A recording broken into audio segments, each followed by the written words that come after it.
జగపతి గారు ఎప్పుడు డిప్రెషన్లోకి వెళ్ళిపోలేదా తన లైఫ్లో? వెళ్ళానండి. డెఫినెట్గా ఒక అంటే టోటల్ కెరియర్లో ఒక ఫోర్ టైమ్స్ అయి ఉండొచ్చు. ఓకే. ఫస్ట్ ఒక ప్రొడ్యూసర్ వీడు పనికిరాడు యాక్టర్ కింద అన్నప్పుడు ఒకటి, న్యాచురలీ నా వల్ల ఆస్తులు అమ్ముకోవాల్సి వచ్చింది నాన్నగారు, దట్ ఈస్ వన్. అది కూడా యాక్చువల్లీ నిజం చెప్పాలంటే ఎక్కువ ఫీల్ అవ్వాలి, అదేంటో ఫ్లోలో అట్లా అయిపోయింది. జనరల్గా నేను ఫ్లోలో తీసుకుంటాను, నేను టైం నమ్ముతాను, అది పద్ధతిలో తీసుకెళ్తుంది, ఏదైనా టైం అంటాను. ఇప్పుడు గుడ్ టైం రన్నింగ్, అందుకని బాగున్నాయి నా సినిమాలు. ఓకే. సో బ్యాడ్ టైం అప్పుడు బ్యాడ్ టైం రన్నింగ్, ఆ బ్యాడ్ టైం కూడా బ్యాడ్ టైం వస్తుంది, అది అప్పుడు బాగుంది, గుడ్ టైం వస్తుంది. ఓకే, ఇదే పొజిషన్లో నేను ఉండను, నేను వెళ్తాను ఇంకోటి వస్తాడు. సో ఇవన్నీ ఇక నడుస్తూనే ఉంటాయి లైఫ్లో, అన్నీ సీరియస్గా తీసుకుంటే కుదరదు.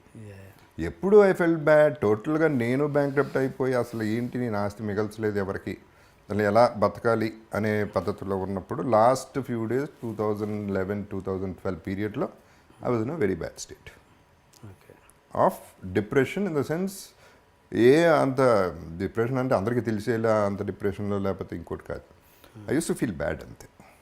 ఓకే. ఓకే. అంటే అంటే మనము మనుషులు పోయాక వాళ్ళ వాల్యూస్ తెలుస్తాయి కదా, వాళ్ళ వాల్యూ తెలుస్తుంది. అంటే వాళ్ళు ఉన్నప్పుడు ఇది చేస్తే బాగుండు, అది చేస్తే బాగుండు అని అనిపిస్తుంటుంది. ఫైనల్గా అప్పుడు చనిపోయాక రియలైజ్ అవుతుంటాం. అలా నాన్నగారి విషయంలో ఏమైనా రిగ్రెట్స్ ఉన్నాయా మీకు? ఫస్ట్ ఆఫ్ ఆల్ అండి, నాన్నగారితో ఇంటరాక్షన్ చాలా తక్కువ, వెరీ ఫ్రాంక్లీ. కాదు, మేము ఆయన బిజీగా విపరీతంగా బిజీగా ఉండేవారు, హార్డ్లీ ఎనీ ఇంటరాక్షన్ ఆయనతో, నెంబర్ వన్. అండ్ దెన్ ఆయన రిటైర్ అయిపోయిన తర్వాత నేను బిజీ అయ్యాను. సో అట్లా రెండు రకాలుగా జరిగింది. రిగ్రెట్ అంటే ఒకటి ఏంటంటే, నాన్నగారు ఎంజాయ్డ్ హిజ్ లైఫ్, ఆయన ఏమీ ఎక్కడ వెనకాడలేదు, డబ్బు కానీ ఏదైనా కానీ. సో ఆయన పద్ధతిలో ఆయన ఎంజాయ్ చేశారు. సో దట్ ఈస్ నో, ఒకటే న్యాచురలీ ఏంటంటే ఇవన్నీ కూడా చూసుంటే బాగుండేదని ఆశ ఉంటుంది, ఆశకి కూడా లిమిట్ లేదు. లెజెండ్ చూశారు చాలు, దట్ ఈస్ ఎనఫ్. ఏంటని reaction? It was very happy అండి. సి ఆయన వరి అల్లా నేనే, ఇక మూడోవాడు కూడా నాలాగా అయిపోయాడు, మొత్తం తగలబెట్టేస్తున్నాడు, ఎందుకు పనికిరాడు అనేది ఆయన వరి. ఆ వరి హీఈస్ ఓవర్కమ్. లెజెండ్తో అంత పెద్ద సక్సెస్ అయ్యేపాటికి ఆయనకి తృప్తి కలిగింది. సో తృప్తిగానే, నా వరకు కూడా తృప్తిగానే ఉన్నారు. ఓకే. నాలాగే అయిపోయాడు అంటే నాన్నగారు ఎన్ని సినిమాలు చేశారండి? ఒక 33-34 చేశారు. అంటే చివరి టైంలో తెలియడం ఏంటి నాలాగే అయిపోయాడు అని? అంటే అలా చేశాడని ఎప్పుడు ఒకటి రెండు అంటే బ్యాడ్ బిజినెస్ మ్యాన్, డబ్బులు మేనేజ్మెంట్ లేదు, ఎవరికి పడితే వాళ్ళకి ఇచ్చేస్తాడు, ఓకే ఓకే అనేది మోసపోతాడు and all these things. Okay. And మామూలుగా మీ సినిమాలు ఇప్పుడు తీస్తున్న సినిమాలు, సెకండ్ ఇన్నింగ్లో స్టార్ట్ చేసిన సినిమాలు, ఆల్మోస్ట్ అన్ని సినిమాలు గుర్తుపెట్టుకునే క్యారెక్టర్సే. గూఢచారి కావచ్చు, రంగస్థలం కావచ్చు, నాన్నకి ప్రేమతో, ఇప్పుడు వచ్చిన ఇది. బట్ మీరు హీరోగా చేసినప్పుడు సినిమాలు పెద్ద నిజంగా జగపతి బాబు గారు అంటే టక్కున గుర్తొచ్చే సినిమాలు, క్యారెక్టరైజేషన్ పరంగా మాట్లాడుతున్నాను, సినిమాలు కాదు. శుభలగ్నం గుర్తొస్తుంది, మాచిరు, ఇవన్నీ సినిమాలు గుర్తొస్తాయి. బట్ జగపతి బాబు గారు అనే క్యారెక్టర్ టక్కున గుర్తొచ్చే సినిమాలు లేవని నా అభిప్రాయం. If I'm wrong correct me please. And అని నా ఫీలింగ్. అంటే అప్పుడు అంత కంఫర్ట్గా ఉన్నప్పుడు మీరు ఎప్పుడు నాకు తెలిసి రిస్క్ చేసిన సందర్భం, ఎక్సెప్ట్ గాయం అది గుర్తుండిపోద్ది ఆ క్యారెక్టర్ హీరోగా. ఏమడుగుతున్నాను అది, అప్పుడు మీరు కంఫర్ట్ లెవెల్లో ఉన్నప్పుడు ఎప్పుడు రిస్క్ చేయలేదు మీరు. బట్ ఇప్పుడు మీరు అంటే చాలా కసి పెరిగిపోయింది. ఇప్పుడు ఒక నటుడిగా మీకు ఇప్పుడు కసి పెరిగిపోయిందని అర్థమవుతుంది. అంటే ఏంటి అంటే అవసరం అలా చేపిస్తుందా మీతో, లేకపోతే కంఫర్ట్గా ఉన్నప్పుడు ఎప్పుడు రిస్క్ చేయలేదు అనిపించింది నాకు? లేదండి, you're not right. Okay. I'm the only person who took risks. Example చెప్పండి. Anthapuram, why did I do Anthapuram? అది నేను ఏంటంటే అది ఒక గెస్ట్ లాంటిది, guest character. Whatever it is, why should I do it? Okay. Who did it చెప్పండి, ఒక example చెప్పండి. గెస్ట్ అపియరెన్స్లో పీక్లో ఉన్నప్పుడు ఎవరు చేశారు? ఎవరు చేయలేదు కదా. Okay. That is a chance. Anthapuram చేస్తే సూసైడ్ చేసుకుంటాం అన్న ఫ్యాన్స్ బోళ్ళంతమంది ఉన్నారు. క్యారెక్టర్ చేయటం ఏంటి? మా హీరో, నేను హీరో కాదు అంతపురానికి అప్పుడు, కానీ నేను పెద్ద హీరోని, బాగానే ఉన్నాను. అట్లా చూసుకుంటే అనుకోకుండా ఒక రోజు నేను హీరో కాదు, చార్మి నన్ను కూడా పెళ్లి చేసుకోలేదు, శశాంక్ని చేసుకుంది. సో అనుకోకుండా ఒక రోజు కూడా ఎట్టా అయింది, చందు ఏమో నాకు కథ, వేరే కథ చెప్పడానికి వచ్చాడు నెక్స్ట్ సినిమాకి హీరోగా.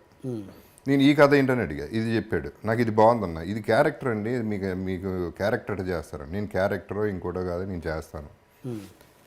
ఇద్దరు హీరోయిన్లతో స్టార్ట్ చేసింది శోభన్ గారి తర్వాత నేనే. మల్టీ స్టార్ స్టార్ట్ చేసింది నేనే. ఎవరితో అయినా చేయడానికి రెడీగా. నేను నాగార్జునతో చేశాను, ఇంకెవరెవరో అఫ్కోర్స్ పెద్ద నాగేశ్వరరావు వాళ్ళందరూ పక్కన పెడితే కూడా ఆ ఛాన్స్ కూడా తీసుకున్నాను. ఓకే. ఇప్పుడు ఇంత బాగున్నప్పుడు కూడా వెబ్ సిరీస్ చేశాను. అది ఎంత పెద్ద హిట్, అది ఫ్లాప్ పక్కన పెట్టండి, అది ఇంపార్టెంట్ కదా, అది బాగానే ఆడింది. But again I wanted to take a chance. I always like to bend the rules and break them కూడా వీలైతే I want break the rules. Okay. So I always took a chance. Life is a gamble and that's why I'm a gambler. Life the takes దాని పద్ధతిలో అది తీసుకెళ్తూ ఉంటుంది, మన పద్ధతిలో మనం వెళ్ళిపోతూ ఉంటాం అంతే. అది తీసుకెళ్లే పద్ధతిలో వెళ్ళిపోతూ ఉంటాం.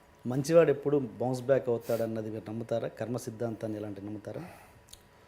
ఐ డోంట్ నో అండి, నా కర్మ అనేది నేను పెద్దగా నమ్మను. మంచిగా ఉండాలి, ఉంటే ఫస్ట్ మనకు మనశ్శాంతిగా ఉంటున్నాను మంచిగా ఉంటే. పాయింట్ నెంబర్ 1 ఏంటంటే మీ myself I'm very selfish like everybody else. Selfish అంటే ఎట్లా? ఎవరు సెల్ఫిష్ కాదండి. మీరు ఒక్క సెంటెన్స్ చెప్పండి, ఐ లేకుండా ఒక్క సెంటెన్స్ చెప్పండి. అంటే సెల్ఫిష్ మీన్స్ ఒకటికి అన్యాయం చేయకుండా బతికితే చాలు. అదే సెల్ఫిష్నెస్. ఎందుకు? నా పీస్ ఆఫ్ మైండ్ కోసం. ఎందుకు చేస్తున్నా అది? అది నా పీస్ ఆఫ్ మైండ్ కోసం. ఓకే. అలాంటి ప్రతి దాంట్లో సెల్ఫిష్నెస్ ఉంది. ఎగ్జాక్ట్లీ. ఇప్పుడు అందుకనేనండి అతను జనరాసిటీ 100 కోట్లు ఇచ్చాడు అతనికి అంటే అతను నా ప్రకారం గొప్పడు కాదు, ఈజ్ ఆల్సో సెల్ఫిష్. అతనికి ఒక సాటిస్ఫాక్షన్.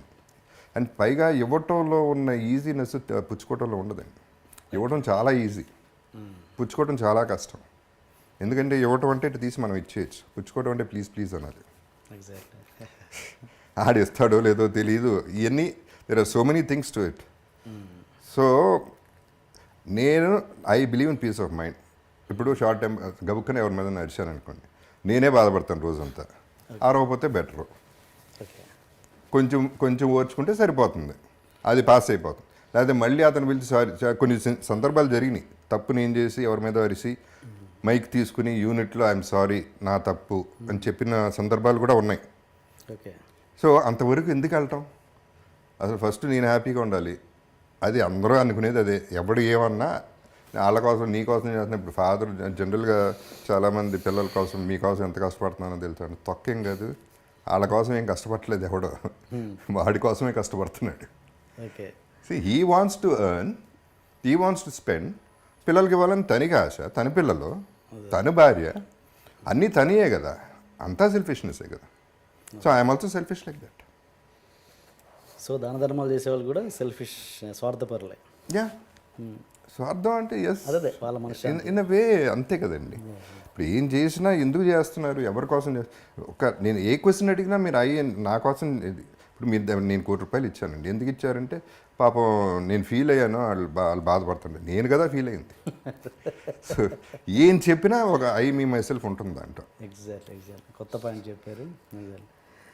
ఓకే సార్, ఇంతకుముందు ఒకటి ఏదో మైక్లో సారీ చెప్పానన్నారు, అదేమన్నా షేర్ చేసుకోగలరా?